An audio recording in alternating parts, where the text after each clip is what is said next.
Assalamualaikum warahmatullahi wabarakatuh. Apa khabar murid-murid semua? Jadi bersama saya Cikgu Muhammad Nazir.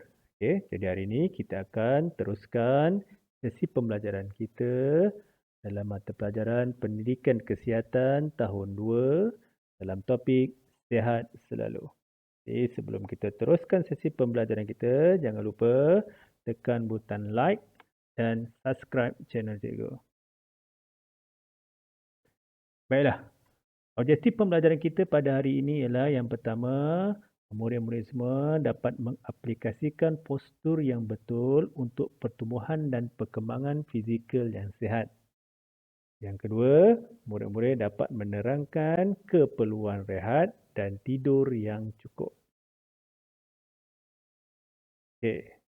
Jadi ingat lagi tak apa yang kita belajar pada minggu lepas? Ya, kita telah belajar tentang maksud postur, rehat dan tidur serta kita telah belajar cara duduk, berdiri, tidur dan cara mengangkat barang yang betul. Jadi untuk hari ini, jadi kita akan belajar tentang kepentingan ada dua yang bahagian yang kita perlu belajar. Yang pertama, kepentingan menjaga postur. Yang kedua, kepentingan rehat dan tidur. Jadi kita lihat yang pertama dulu, kepentingan menjaga postur. Jadi murid-murid dah tahu, kita kena menjaga postur kita. Tak kiralah ketika kita berjalan, berlari, tidur, duduk, angkat barang dan sebagainya. Kenapa kita perlu jaga postur kita? Yang pertama, kita perlu menjaga postur kita yang pertama ialah untuk tumbesaran yang sempurna. Maksud tumbesaran yang sempurna ni apa? Maksudnya kita akan membesar secara manusia yang normal sempurna. Jadi tak adalah kita besok dah besar, kita jalan membongkok ataupun kita sengit sikit kita jalan, duduk kita sengit sikit. Maksudnya postur awak tak betul. Jadi kepentingan yang pertama ialah tumbesaran sempurna. Yang kedua, kepentingan menjaga postur ialah mengelakkan kecederaan. Ingat lagi tak cara mengangkat barang yang betul? Nak angkat barang, kita kena duduk ataupun cangkung dulu, baru kita angkat barang. Kalau kita tak angkat barang secara postur yang betul, apa jadi? Kita akan mengalami sakit bahagian belakang, pinggang kita akan sakit. Ini akan mengakibatkan kita cedera. Jadi postur yang betul dapat mengelakkan kecederaan. Yang ketiga, supaya badan lebih sihat. Dan yang keempat, hidup lebih cergas. Jadi dengan postur yang betul, kita boleh melakukan apa saja aktiviti seperti bersukan dan sebagainya. Jadi kita akan lebih sihat. Seterusnya kita tengok kepentingan rehat dan tidur. Apakah kepentingan rehat dan tidur? Jadi dalam sehari, berapa lama kita perlu tidur?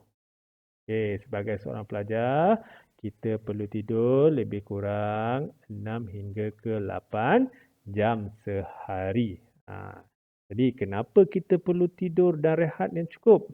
Yang pertama, untuk melancarkan proses penghadaman. Ini kena mengena dengan apa yang awak makan. Jadi sistem penghadaman kita lebih lancar. Yang kedua, membina dan membaiki sel-sel yang telah rosak. Contohnya waktu siang kita telah berlari, pergi sekolah, naik tangga, turun tangga, mungkin awak ada mengalami kecederaan. Jadi otot-otot ataupun sel-sel awak ada yang telah rosak dan mati. Jadi bila kita tidur dan rehat yang cukup, jadi sel-sel yang rosak ni akan terbina dan dapat dibaiki semula. Dan yang ketiga, kepentingan rehat dan tidur ialah meningkatkan keupayaan untuk belajar dan menyegarkan tubuh. Jadi bila kita cukup rehat, cukup tidur, jadi tubuh badan kita segar dan otak kita juga cerdas. Jadi hari itu kita dapat belajar dengan lebih fokus dalam pembelajaran.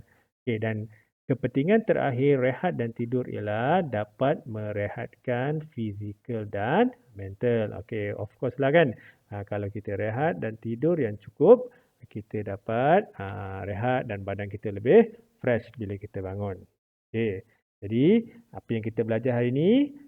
Kepentingan menjaga postur dan kepentingan rehat dan tidur. Kepentingan menjaga postur ada 4, iaitu pembesaran sempurna, mengelakkan kecederaan, badan lebih sihat dan hidup lebih cergas. Manakala kepentingan rehat dan tidur pun ada 4.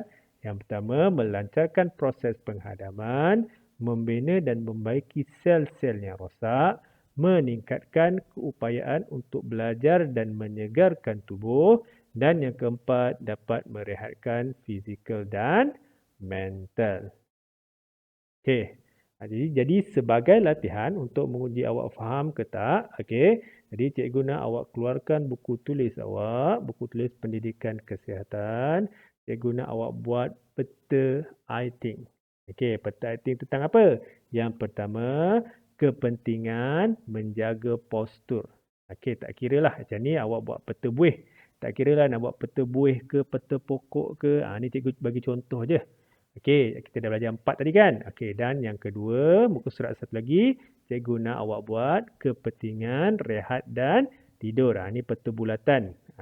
Awak boleh ubah nak buat peta buih juga pun boleh. Dua-dua nak buat peta buih pun boleh. Okey, dua-dua nak buat peta bulatan pun boleh. Okey, jadi ada 4 juga yang kita belajar tadi. Jadi, cikgu harap awak faham apa yang kita belajar hari ini. Jadi, itu saja untuk sesi pembelajaran kita pada hari ini. Jadi, kita akan jumpa lagi dalam sesi pembelajaran yang akan datang. Sebelum tu, jangan lupa dah siap kerja cikgu. Snap gambar, hantar pada cikgu. Okay, PM cikgu sebagai bukti kehadiran dan awak telah buat kerja cikgu. Jadi, itu saja. Sekian. Assalamualaikum warahmatullahi wabarakatuh.